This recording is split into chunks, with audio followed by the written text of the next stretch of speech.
confusion is expensive, right? Clarity makes you money.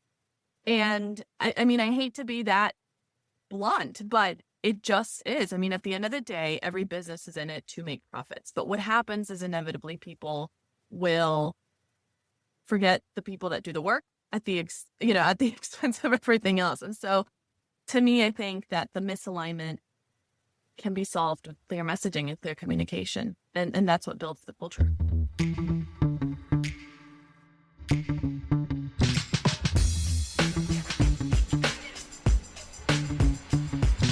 Hello to you. It's Relationships at Work, the leadership podcast helping you build workplace connection, improve culture, and avoid blind spots. I'm your host, Russel Lolacher, a communications leadership expert. A couple of decades under my belt in both those areas. Quite a bit of success there too. And a whole heap of curiosity on how we can make the workplace a better place. Curious just like you are, because that's why you're listening to the show, to improve your own leadership journey, as we all are on our leadership journeys. A topic today that I like to revisit a lot. It's something that I think, I'll be honest, I think it gets undervalued, underappreciated in most organizations. Taken for granted, I think is the nicest way of putting this. Communication. Everybody thinks it's somebody else's job. It's like if it's in somebody's title, then it's your job. It's not my job. It's something we task for others. The thing is everybody's job is a communication job. I've been saying that a lot on this show over the years, and you know what? It's still hammered home for me over and over again of how important this is. We all have to communicate in some way, in some form, and it has such an impact in how we communicate and don't communicate on our culture. And my guest today thinks there's a lot we could be doing to improve our communication to benefit that work culture that we know is so integral to the health of our organization. She's going to get into it. I'm going to be thrilled because I get to talk about communication some more, and your brain's going to get a little bit bigger on some ideas on how you can approach your own workplace. Hold on. And on the show today, we have Alejandra Ramirez, and here is why she is awesome. She is the founder and chief dot connector at Ready Cultures, helping organizations build better culture with better communication. This is in addition to her role as founder of Ready Strategies, which helps small and growing businesses with their marketing, communications, and branding.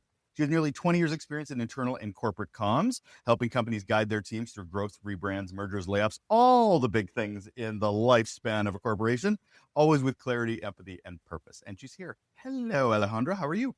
Hello. You did your research. I done some Googling. Yes, absolutely. I am, and probably overstate on this podcast, a bit of a communications nerd. That is the foundation of my background as well as leadership. So I have some questions. I'm super curious as to your approach, especially around internal comms, because sometimes I just don't think we get it right, especially how we define what internal comms is. But before we get there, I have to ask the question I ask all of my guests, which is, what is your best or worst employee experience? Gosh, I feel like we all have at least one of each of those, right? One example that's always stuck with me for years is, it was early in my career and I worked with a leader who was pretty brilliant at managing up, right? So they always knew what the top partners wanted to hear. They presented really well. But then when they left those meetings and it came to managing either across or down, they really couldn't hold the line. And I remember a specific time when there was a really big internal conflict and there were multiple teams involved. And, I was pretty junior. I checked with this individual to say, hey, what I wanted their read on how to navigate it. And I, followed what was discussed. And then the moment it got uncomfortable, right, and another senior pushed back, they backed away from everything we had been discussing. And it really felt like I was thrown under the bus to smooth things over. And it just, I didn't like it. And it stuck with me. And it stuck with me because it showed me what happens when you lead for appearances instead of accountability. And it taught me a lot about the culture of leaders who focus on managing up, but never manage down with any backbone, in my opinion, right? So people don't remember the all hands pep talks or those little sort of values on the wall. They remember if you have their back when things get tense.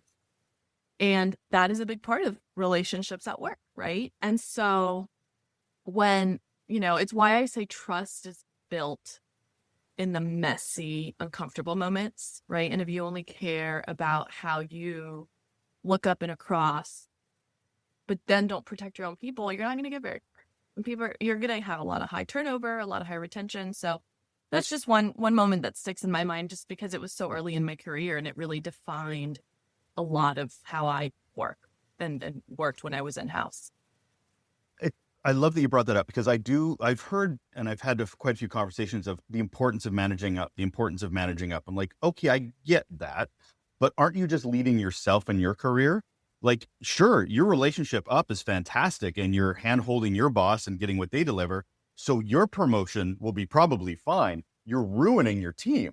You are leaving them behind, especially if you're not sharing that knowledge, sharing that experience, sharing what needs the larger picture. So again, I put air quotes around that leader bit. That's a manager, not a leader in that particular instance. But yeah, it's always heartbreaking, because I'm like, but where's the team in this? Where's the leadership in this? Rather than oh, great, your career is going to go skyrocketing. So proud for you. I mean, if you're going to lead, you need people, right? You can't lead yourself. So it's a big piece. Well, I mean, I would argue that you do need to lead yourself, but in preparation for leading others. Like that's exactly. That self-awareness situation, right? But not not to the benefit of just you. Exactly. That's exactly it. So you're even touching on a bit of what we're going to talk about today, which is communication, because that person was all about the up, not the down, right? They were shining their light up. Well, what's that whole mushroom metaphor? Like the light's shining up while the team's in the dark, right? We're left out. But communication is so key. I talk on the show a lot that you need 3 essentials for any great leader: self-awareness, situational awareness, and communication. And if you're not good at any of those, you're not a leader. Full stop. So we're talking about internal communications here, and any leader worth their salt has to understand their connection to the communication, connection to who their audience is, and all these things. But before we go down that rabbit hole, because I'm preaching to the choir here, what is misalignment? So we're going to be talking about misalignment when it comes to culture, when it comes to the communication piece, but I need to understand what you even mean by misalignment when you're talking about it. I love this question. And it's sort of core to what I do, which is, to me, misalignment is when a company's strategy is one thing, but the employees are doing a completely different. Meaning, you have a goal in mind to, be the best company in this specific industry, and you're going to do this by, reinventing a product you're selling. I'm just trying to think of a recent example without, giving away names. If you have that goal in mind, that's your strategy. But you need your people to do things to get to that. And if your people are not clear on what they need to do, you've got misalignment, because what you say and what you do need to match at a company. That's my impression of it. No, and that's great. I'm also want to pull back a bit on that. Isn't vision and mission also a piece of that? Because it's not just goal, 100%. because a goal is a subsection of a vision and mission if it's a good one. So right. how the do you know it's should include that? Exactly. Should being the operative word there. So how do you know it's misaligned? Well, so there's different ways. I mean, when I work with clients, I work through what I call audits, and I do either focus groups or surveys that essentially ask those questions. So it from the most senior person to the most junior person at a company, and I say, on a scale of 1 to 5, how would you rate the firm's vision? And I do qualitative and I do quantitative, because sometimes if they can if they can write it out and say, this is the vision, okay, that's great. But then you want to ask, does this align with your day-to-day? And if leadership is ranking something a 4 or a 5, but then staff is ranking it a 2, you've got yourself a gap that you need to fix. And so I like to ask a lot of questions. It's a big part of uncovering where that misalignment is. And inevitably what I find is usually there's 3 broad buckets. There's more, but the ones I see most commonly are the companies who have a great mission and vision and values, but that's all it is. It's just up on a wall, and they have no real they haven't operationalized it. They haven't used it to communicate why they do what they do. Then you've got the company that has zero message and zero clear sort of direction. They have great tools and systems, and they have all of the bells and whistles, and they have Slack, and they have this, but it's just tools because they have nothing to say. And then I find that some companies have neither. And they all have their pros and cons to, getting to that end goal, but you need both. You need to have a clear message. You need to have a clear system to point back to, and you need to have clear actions. You need to be clear about how those things you want done look in the day-to-day. And I'll give you an example. I was talking to a company, and this is a trend that's happening. I'm sure you've seen it on LinkedIn. You've seen it in the news. I was talking to a company that said, well, we're AI first. And I said, that's so lovely. What does that mean? They're like, oh, well, it means we use AI. And I said, great. What does that mean for your person in marketing who does the sales? Well, I don't know. I was like, all right. Well, what does it mean for your operations person? Well, I'm not sure. I said, well, then you're not AI first. You're buzzword first. Because clarity and alignment come from defining what it means to be said thing that you're claiming to be, in this case, AI first. Because AI first to one person may mean completely different things to another person. And if you don't set those and manage those expectations from the go, people are going to fill in those blanks, and it's inevitably going to go sideways. We even get back to that definition piece. Like, if they can't even define it for themselves, how the hell are they going to get anybody else to buy into any of this? But it sure sounds good because their 12-year-old son mentioned it once, and then we need to be AI everything. So I've heard you talk about that misaligned messaging actually can cost fractures in culture. You're kind of touching on that as well. I want to dig a little deeper into that. How can those dots connect?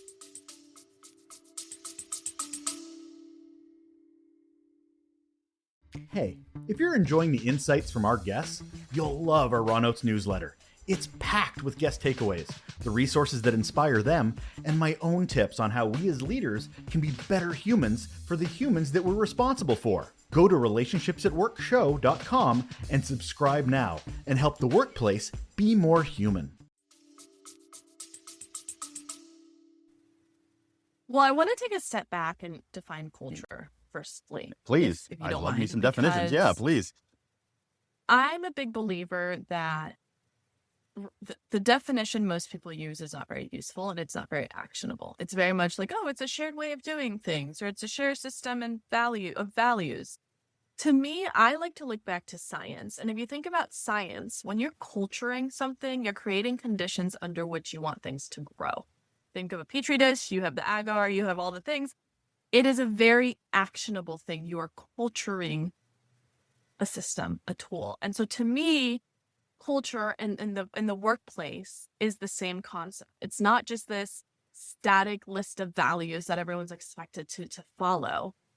In fact, it's the words and the actions that you are using to create this sort of system that you want things to thrive under. So if you say you're transparent, what are the actions you're taking to make this a transparent culture? Well, if you're not doing that, then you're probably not transparent. So I say that because to me, I think that's a key piece, right? You want to be clear about what culture even means. And your question was, how do you connect sort of misalignment and culture, right? Sort of the fractures. So to me, it goes back to defining your purpose and your values. You need to know where you're headed before you tell people how to get there. And if you create values that are clear and then you communicate them, you're going to connect those dots. And it goes back to this idea of clarity, which is, in my mind, confusion is expensive, right? Clarity makes you money. And I mean, I hate to be that blunt, but It just is. I mean, at the end of the day, every business is in it to make profits. But what happens is inevitably people will forget the people that do the work at the at the expense of everything else. And so to me, I think that the misalignment can be solved with clear messaging and clear communication. And that's what builds the culture. Now, when we're talking about communication here, who are we talking about from internal communication? Is this executive? Is this HR? There are subcultures. I mean, we don't just have one homogenous culture. We've got a lot of leaders within an organization. So when we're talking internal comms and alignment, where is this coming from? Well, it depends on the company and it depends on the culture. I know that's sort of a wishy-washy answer, but what I mean by that is some companies are very top-down, meaning you have someone at the top who says, here's what's happening, here's what's being done, off you go. And maybe it's because they're smaller, they can afford to do that, or it's just sort of how they function. Some companies are more flat. And so yes, the message is still sort of from the top, so to speak, meaning whoever that person who's driving that strategy and direction is. But then you've got different, like you said, these subcultures, whether it's because it's in a different country and that adds a whole other layer, or whether it's just in a different state in the US or whatever it may be, you need to be clear about who the messages come from for your culture. So it could be, in some scenarios, it could be the head of HR, depending on what the topic is. It could be the CEO. It could be the COO. And it really depends on what's the message you're trying to get across and how have you defined your culture in a way that helps make the most of people doing their job and doing it well and understanding that. And so it takes a little bit of trial and error. You have to sort of test things out, make sure you have a feedback loop, right? You can't just assume. It's not a one-sided conversation. It's not a conversation if it's one-sided, right? And so all of those pieces play a role in defining who it comes from. And at the end of the day, communication is core to human connection. So everyone communicates differently, but at your company, you need to be clear and define who that is and how that shows up. And I love that you kind of touched on that as well, is that we confuse communication with broadcasting all the time.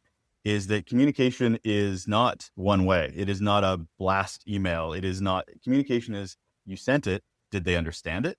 Did they receive it in the way that you intended it? Did they hear it the way you wanted it? Did they tell you how there is that, to your point, feedback loop as well. But so many organizations are all about, but I mentioned the vision and mission in the email. See, I aligned. Look, I sent it at them as opposed to with them, and sort of make that connection. Which brings me to, I want to hear your thoughts about the humanity of our communication. So I know a lot of organizations, that leadership, that people that are connecting those dots, it ends up starting to sound pretty corporate. It starts sounding, and then you put up a wall and connection to employees because they feel you're talking, again, back to being at them without human speak, and much more about, as pertaining to our strategic plan from 2017, like nobody's reading that. They deleted that email when you were halfway through that sentence. So I hear the alignment, but also there should be some tone. There should be something to it. What are your thoughts on that? That is 100% accurate. I think it's so important to build connection, and you do that by being human and not speaking, like you said, in this corporate jargon. I think most leaders overcomplicate things, right? So when you're trying to communicate, you just want to, ask yourself, what are we doing? Why does it matter? And how does each person's work fit in? If they can't answer that in their own words, you're asking for trouble. And by own words, I just mean, think about, if you have kids, how you would explain something to your kid. Think about if you have a friend who's like, hey, what are you working on today? Or how you, right? It's just like everyone else in your life. I don't know why people think there's this sudden, what is it, severance? Like, the innie and the outie, this isn't, sure, some people like to keep their private life private at work. But at the end of the day, the communication and how you communicate with people transcends every environment. And so I think it's really important to remember that, and to remember that people just want to understand what you're saying and why it matters to them. And the more human you can sound when doing so, the more connection you're just going to build naturally. Simplicity is so key. I've heard quite a few times that nothing should have any more than 3 points in it. Nothing should, because people will not remember anything beyond 3 points. So if you're trying to jam everything into your correspondence, your 1 month email, and it's got 17 bullet points in it, nobody's reading past the introduction because they just saw it's too long, read later kind of through it. And to your point, we overcomplicate it. We want to get everything, but there's so much happening. We need to tell everything, everybody, everything. No, you need to chunk it and break it down and communicate maybe more often. But the nature of busy, right? Which leads me into my next question, which is self-work. So how do we know we're part of the problem or part of the solution when it comes to communication? Because as the person that's the communicator, whether it's the leader, executive, HR, how do we know we're getting it right or not getting it right? And if it's feedback, what questions are we asking to ensure we are?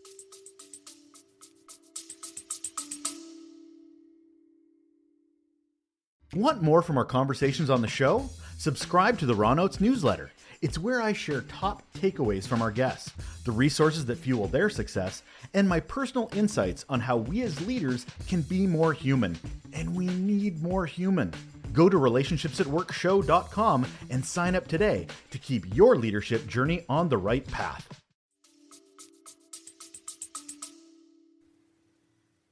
So I think as a leader, you need to start with curiosity. And I know we're talking about sort of the self, but at the end of the day, your people take their cues from you.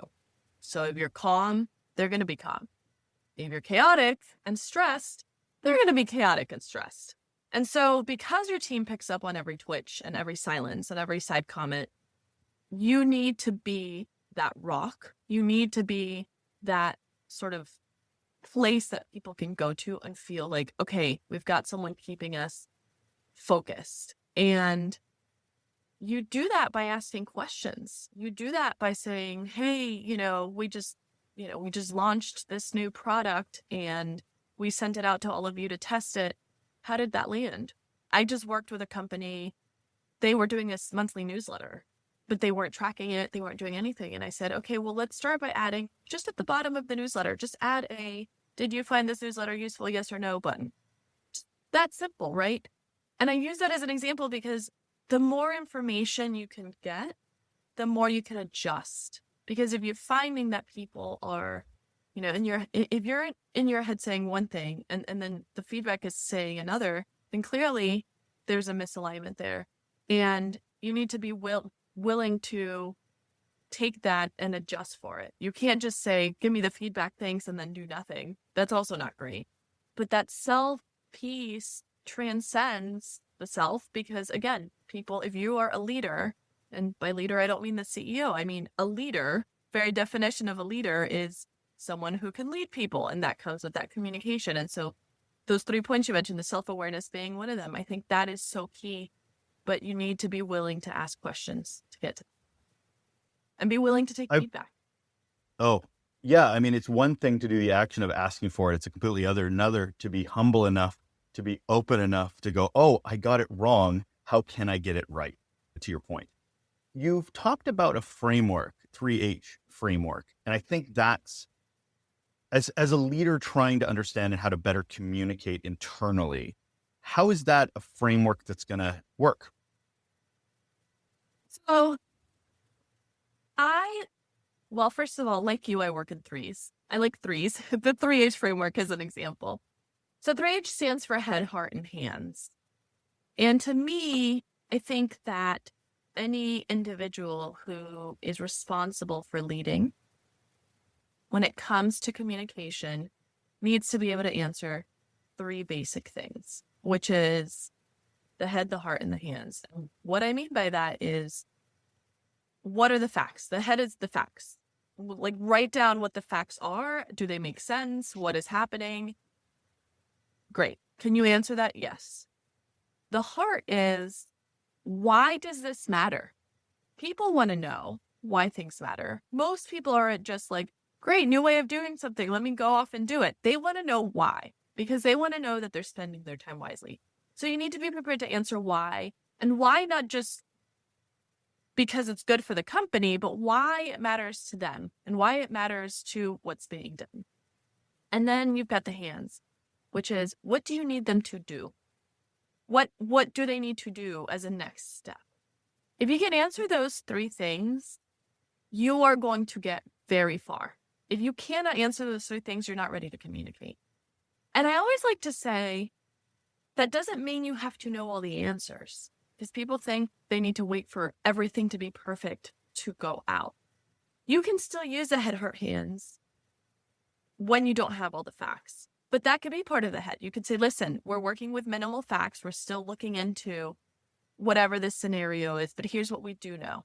And we will come back to you when there's more to be said. And, when you get to the hands, say, stay tuned for another email with instructions. That tells them, I need to know to look to my inbox for that information. And it sounds really simple, but you'd be surprised how many people don't get that right. And inevitably what happens is they send an email, A, that is way too long, B, that has no clear point to it, and C, that just doesn't connect with people because they're just like, whatever, this doesn't apply to me. And then it goes into their trash. So it's important. I love that framework. No, it absolutely is. It hits on all the points that we need as communicators to connect with the people that we're trying to connect with. Is this just written communication? Because it sounds like it'd probably work for every type of internal communication. Works for everything. So I find that people generally use it for written when I've reached out to them about it, because that's just how most companies still communicate most effectively and most commonly. But it does apply. I've used it, I was prepping a CEO for a town hall, and we used that exact scenario. I said, let's talk about it. What are the facts? What do you want people to know? Why should they care? And what do you need them to do? And so it does certainly apply for any form of communication, whether it's written or spoken, or I don't know, smoke signals or something. I'm kidding. But yeah, it applies to everything.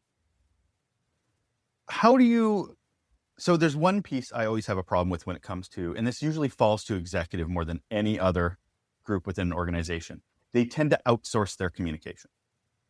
I'm too busy. Somebody else should write it for me. I'm like, so you hire other people to build relationships on your behalf. But at the same time, they'll be like, but I'm so busy. What am I supposed to do? Where's the middle ground in that? Because we talk about connection, we talk at the executive level, and then we're like, hey, internal comms team, can you make me sound smart? Can you connect for me? Everybody that gets those emails knows that executive didn't write that. And it just seems to build up a bigger, to your point, gap between the employees and the employer. Where's the happy middle ground? Well, so I want to start by emphasizing that I don't think it's bad to outsource something. If you have someone on your team who is a really phenomenal writer, leverage that. But to me, outsourcing doesn't mean, here you go, off you go, do it yourself. To me, it's using skills from another person to still tell your story, and you need to continue to be involved. So I worked, when I worked in-house, I worked with, a very senior person who was not great at writing and communicating, but he was really good at expressing what he was trying to say sort of one-on-one to me. And I was able to pull that information and create his voice. And it was a team effort. It wasn't just, well, make me look smart. It was, here's what I'm trying to say. How can we turn it into something that people will actually understand?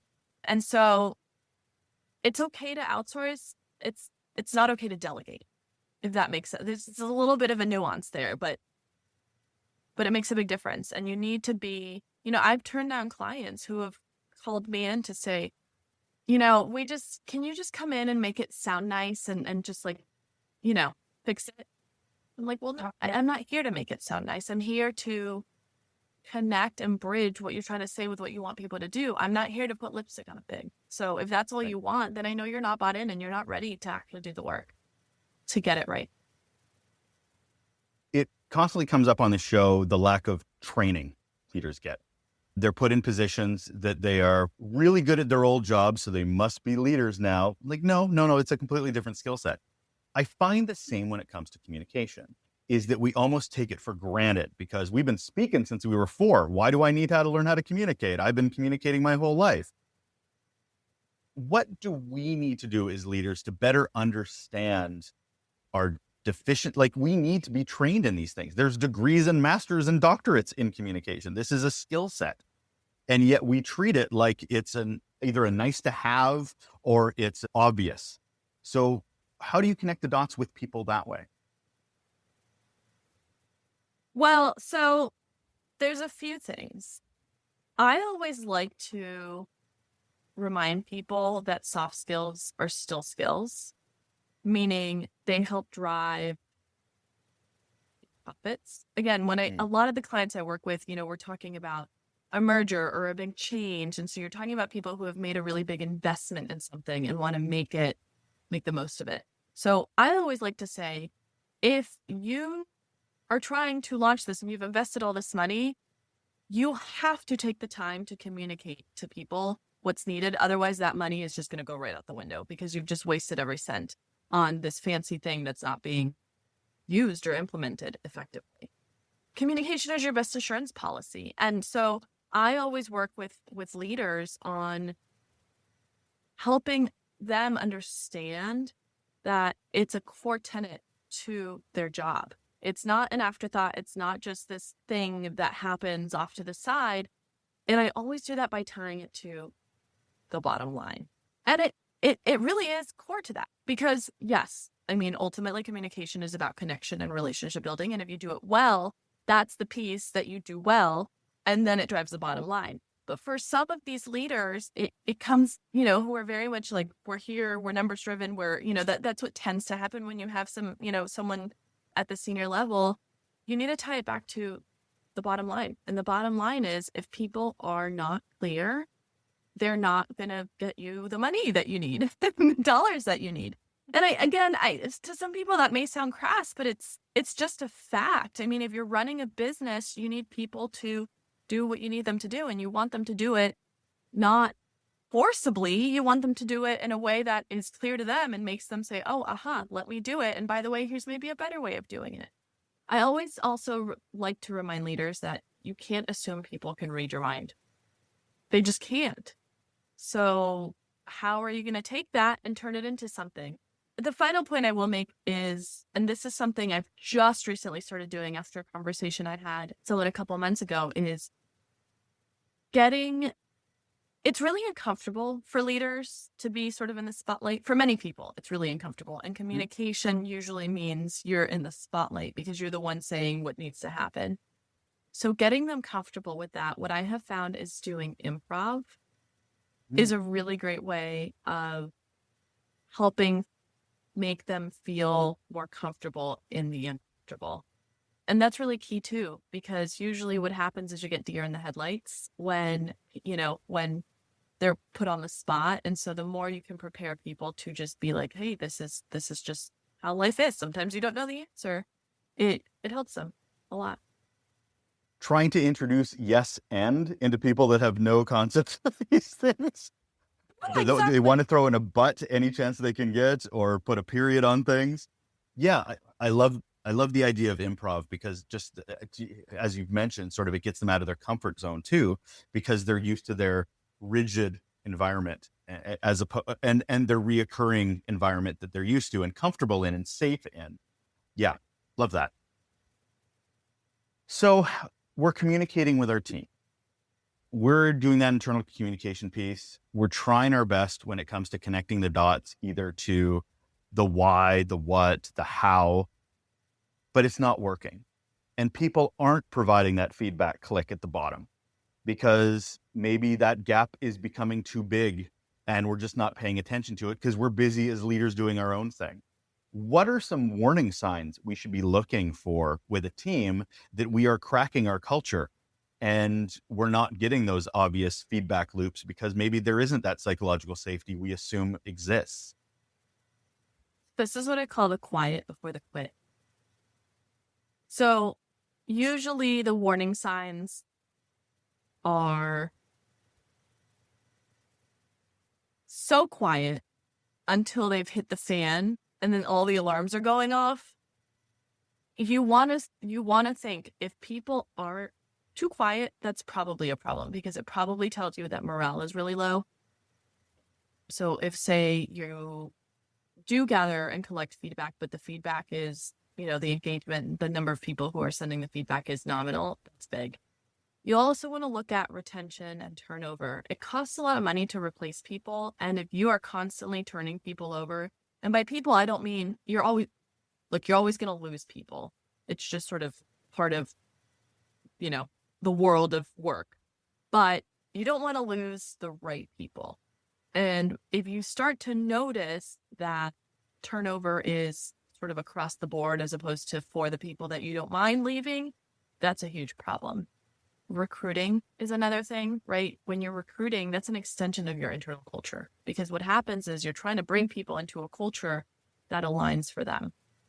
And they talk, they read Glassdoor, they read all of these things. So if you're finding that you are having trouble recruiting people as much as you previously were, that's a really big thing as well.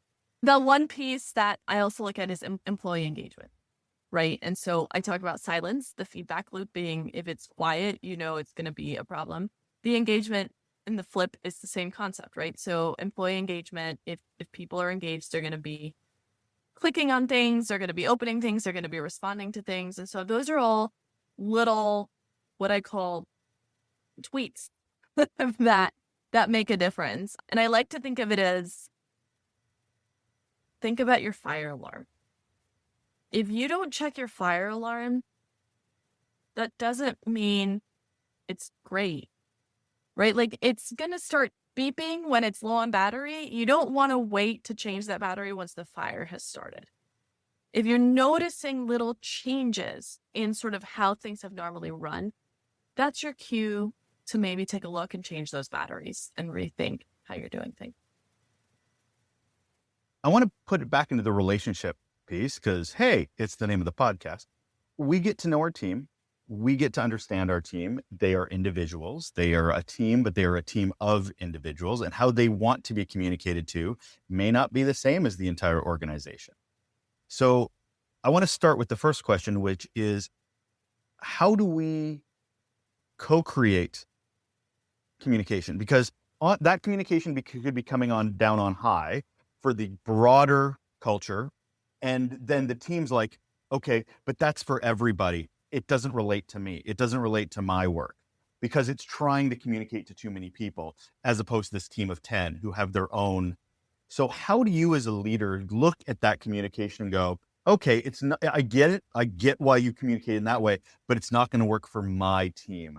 I need to maybe be a little clearer in this. What are we looking for? How do we do that? I think too often people are focused on the operational piece of it, which is like, well, here's the message, and now it goes to the manager, and now the manager is going to give it to the employee, and then the employee is going to go and do their work. That, I would be out of a job if it were that easy, because that would just be like, all right. I always like to say, and I use this as part of the audits I do, is what I call the grapevine, right? So there's the normal channel of information, and then there's the grapevine, sort of the little gossip channel, right? So I always, as a manager, think about who are the people on your team that others look to. Remove yourself from the equation. Obviously, ideally, they look to you as well. But who are the people on your team who are influencers? Who are the people that are likely to convince others to do a certain thing? Think about those people and build them into how you're communicating. So rather than being like, here's this blanket statement, how can you bring those people in, right? Who are those people that others are looking to get their information and seeing as credible? Build them into your process and into your plan, because if they are bought in, everyone else is going to be bought in. And that's why this idea of, to me, leader isn't the manager. It can be, but a leader is someone who influences. And so when you think about that, and you're if you're in a role that manages teams, you yourself need to be a leader, but you also need to learn how to use the skills of others to influence the whole team. Does remote matter? if we're now working with hybrid teams, fully remote teams, this is the new, well, sort of the new world of work. That's a whole other conversation.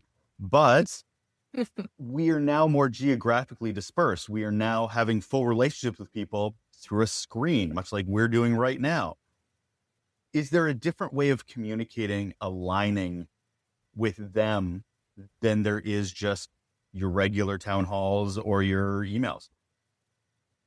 I personally don't think so. I think that connection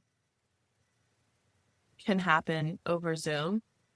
I think that the same principles that apply when you're thinking about how to connect with your team and how to build a relationship with someone applies whether they're in person or whether they're over Zoom.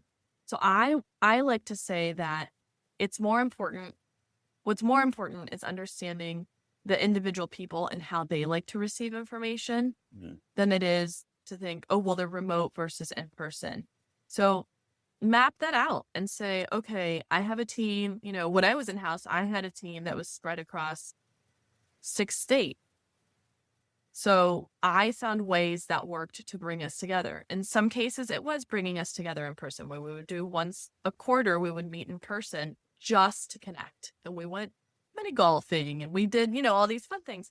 But then I also found ways to structure meetings where it wasn't just everyone jump on a Zoom call and let's tell each other our updates.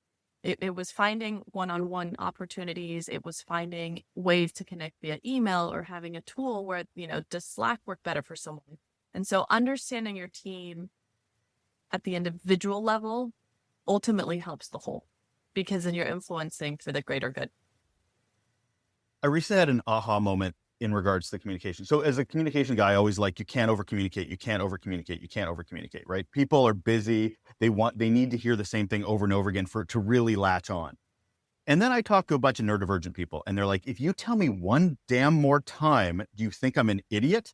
Because I've already figured this out and I've moved on. You don't need to tell me again. And I think that, and I bring that up because from the remote side of things, I've heard a lot that it's intention. You need to communicate more because they're not in front of you. They don't have that personal energy and connection of walking by a cubicle. So you may need to communicate more. But to your point, if you know them individually, there's some people going, no, you told me, I heard it. I know, I've moved on to another thing. You don't need to be overly intentional with the communication. So I think that really emphasizes the fact these are individuals, not a homogenous team that needs to be communicated to. Yeah. I mean, as someone who's neurodivergent, I get it. I used to be that person when I was Red Junior. I'd say something and I'd be, got it. Okay, connected the dots. Let's go. And then I'd see the email again and I'd be like, did no one read the first email? But I also was self-aware enough to know that not every email was for me. And my boss at the time when I was starting my career was phenomenal because she knew how each person liked to be communicated with. And so that made a very big difference in making and ensuring that people were getting the job done. And I'll give an example of that. I shared an office with a woman who just received information very differently. And our boss knew that. And so for me, she knew she could come in and be like, hey, how you doing? Here's this thing I need you to do. Got it? Great. Thanks. The woman I shared an office with, I would be sitting there and I'd see my boss do this, where she would say, how was your morning going? Have you, just how it was all about understanding and connecting with the person and making them feel like it was all about them. And then being like, listen, can you do me a huge favor? I could use your help with this. And then the person's like, absolutely, I can help you, right? If she had done that for me, I would have been like, get to the point. If she had done what she did to me to that person, the person would have been like, why are you so rude? Right? So you need to, as a leader, understand the people on your team and then communicate with their personality in mind, which is why, in my opinion, you can't always just be like, here's the message from on high, good luck. Every person. And that's why, to me, the managers are such an important piece of that communication. And they're the ones that are disappearing lately at companies. They're kind of getting rid of the middle. So you're having to really rethink, how does that look when you don't have that middle management? Ideally being the ones connecting and bringing people together. Unfortunately, I've heard that as well. And the middle management is actually where the leadership is. That's actually where that connection to heart, hands, all of In the that head, yeah. comes from, because by the time we get to the executive level, it seems like we're just putting out fires and just reacting to everything. That's not leading, that's managing. They're not inspiring. They are Right. just trying to, serve the shareholders. So it's harder to connect. It's people are having their connections with the people that they directly report to. And that's where the middle management has the heart and soul of an organization, and communication is how they do that. Sorry, I got a little ranty there, but yeah, that breaks my heart that middle management is the one that's being punished when they're the actual heart and soul of an organization. Speaks a lot to how companies view communication, doesn't it? As two communication nerds, you can audibly hear our heart breaking, ladies and gentlemen. So, Shattering into a million pieces. you've talked about major titanic shifts in organizations. You've talked about mergers, acquisitions, huge change management moves. In an organization that's going through change like this, what policies and processes are in place so consistency stays across the board? Because if we want to be aligned, it can't be a crapshoot. We have to be consistent in how we communicate for the entire organization. What are we putting in place to make that even a reality? Well, so when it comes to change, especially, we all know change is hard. As someone who loves to travel and is super spontaneous, even change is hard for me, right? So you have to be able to put yourself in people's shoes to understand how to kind of get them over that hump. And I always say with change, you need to start small. You can't be like, okay, from one day to the next, we're flipping the switch and now everyone's using this new tool. That's just never going to happen. And that is a recipe for disaster. So starting small is one thing. The other thing I always like to say is that it's really important to remember that, sorry, remind me what your question was again, just because I want to make sure I'm answering it. We're talking about big titanic shifts in organizations, and more than anything, we're talking about consistency. So how does an organization, what policies and processes are they putting in place? Because 3H is great, but I don't know if it's a policy or a process at that level for consistency. Yeah. So consistency. So with change, you want to start small, first and foremost. You don't want to just put this cast this wide net and expect everyone to just do the thing overnight. But when it comes to consistency, I am big on creating sort of guides that define who sends what when, right? Different companies call it different things. I literally will work with a client and say, okay, people crave consistency. So what are the types of things that you're sending communication about? Is it operational updates? Is it events? Is it, changes to how you're using a tool? Whatever it may be, let's identify what those things are. And then let's identify who is saying those things. And let's identify how often those things need to be sent out. And I'm talking sort of at the operational level. Again, every team is different. Every team and every leader knows how best to work it within their teams. But if you create this sort of waterfall or structured guide for how to communicate, then people start to anticipate certain things from you versus from the COO versus from their manager versus from, the chief of staff, right? Or HR. And so the more that you can structure that up front and make sure that everyone's in agreement about, okay, when this type of information needs to go out, we now know that HR is the one to send it. People will start to know, okay, this is a message from HR and I know it comes once a month and I know it does this thing. That to me is key to consistency because it sets expectations up front and then it follows through with, that communication.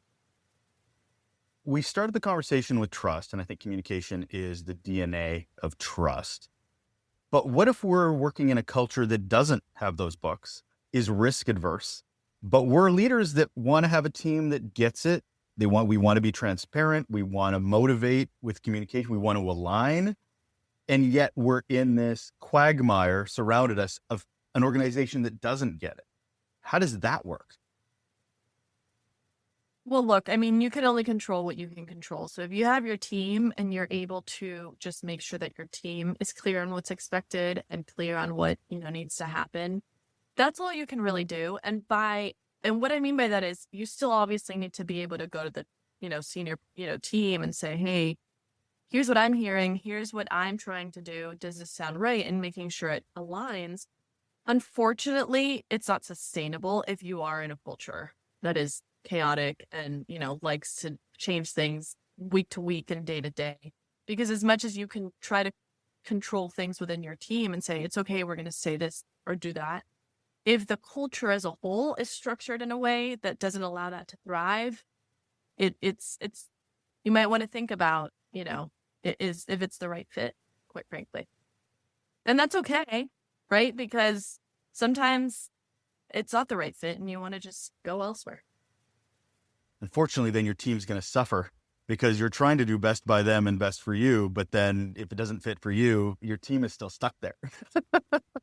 And it's very true. And that's really unfortunate. But think about it. If you're in a position where you're responsible for a team and you're miserable, it goes back to relationship with self, right? Because people need someone they can trust.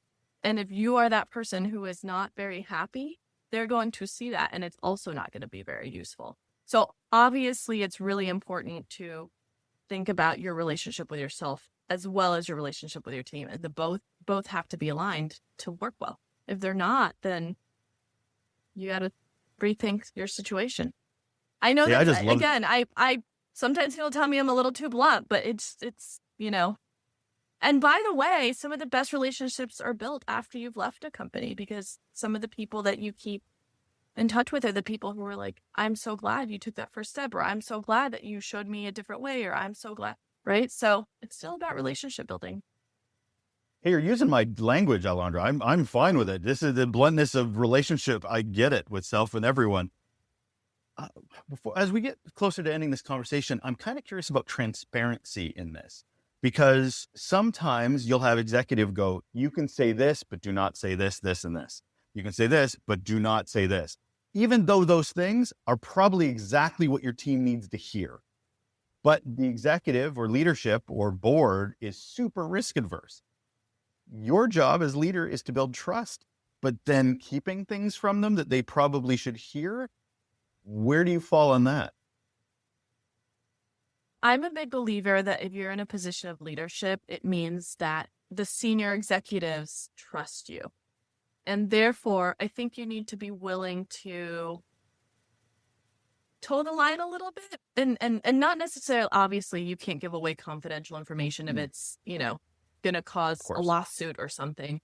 But you need to know how to take that and turn it into a conversation with your team. And it could just be, listen, here's the reality we're facing, and here's what I can tell you. And there's a few other pieces that I'm not at liberty to tell you about right now, but I want you to know that you can trust that things are moving in the direction they need to be moving. And once I'm able to tell you more, I will. Or if you're willing to kind of tell them a little more and say, look, here's what we do know, and here's what we're able to talk about.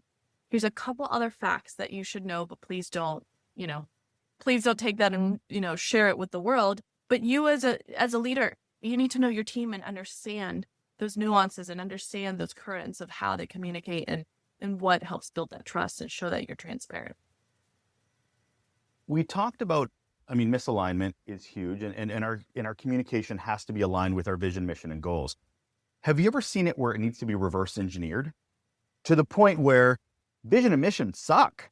I'm trying to communicate over here, but I have a horrible resource and source of truth that you're providing me. Your vision is 3 pages long. Has it ever come to an organization where they're like, we've been operating, we are communicating, we need to go back and rethink what our vision and mission is, because as a culture, this is not where we should be hanging our hat. We got it wrong. Absolutely. That goes back to those 3 examples I mentioned where some companies have the vision, but, no way to communicate it, or vice versa. Absolutely. You need to start with the purpose and the core message. If you don't have that, nothing else is going to work. And so sometimes that reverse engineering comes with looking at who the managers are, who are most trusted by senior leadership to speak up and say, here's the problem, here's the disconnect, and you need to fix that. And I've worked with clients on that, where we'll do what I call messaging sprints, where we, just do a deep dive on just what is your message? What are you trying to say? And then let's test it out. It's like in marketing where you're launching something new, you kind of test it and then you adjust it, and then you test it and you adjust it. And you need to be willing to do that, obviously with sort of a core direction and purpose in mind. But, maybe it's worded a little differently for certain scenarios, or, that is key. And I wouldn't even call it reverse engineering. I would just say it's essential to any communication, and you need to look at it first and foremost. Good leaders don't let their egos get in the way of rethinking what may not be working anymore for them. And even something as core as a vision and mission, don't be so stuck in it, because it'll do more damage than anything else if you continue to perpetuate. If someone's listening to this right now, and there are a few people listening, if they have to take that first step into understanding how internal comms needs to better align in order to ensure their culture is going in the way they want, where do they start? What is a tomorrow step that they take going, okay, I really need to figure out what my next step is here, because I do not know how our communication is working and everything else. What would you recommend to them? I would say to start by listening. Just flat out start by listening. And by listening, I mean, ask your team questions. Write down what you know, and then ask the questions and say, how would you explain this? Or do you understand why we're doing this? And take note of that. Once you have that, it gives you a better sense for how aligned or misaligned you are. And ideally, then you have a better sense of where you go next. That is Alejandra Ramirez. She's the founder and chief connector at Ready Cultures. She is also the founder of Ready Strategies, helping organizations build better culture with better communication. She's helping with marketing, all the things. She's busy. Thank you so much for being here, Alejandra. Really appreciate it. Thanks so much for having me. And it comes to a close for another episode of Relationships at Work, the leadership podcast, helping you build workplace connection, improve culture, and avoid blind spots. I'm Russell. Thank you once again to Alejandra for being on the show. I always love any opportunity I can bring a communication person in to talk about the importance, the impact that communication has. I know you as a listener, you get it. But I don't know if everybody does. And it's our job to sort of champion the importance of communication. It's not something you outsource. We're not talking about newsletters here. We're talking about culture. And I don't think we can talk about it enough. See, more communication. Anyway, that'll do it for another episode. Really appreciate you and your time. If you have any suggestions, curiosities, questions, I love hearing from you. I love it. It's what I'm really focusing on lately is hearing from you, hearing from the Relationships at Work community. You can contact me at hello@russellolacher.com. That's hello@russellolacher.com. And I respond to all the emails I get. So I look forward to hearing from you. Love to hear from you. I'll leave it there, put a pin in it, and talk to you again very soon. We got a mini episode coming up in just a few short days. Take care.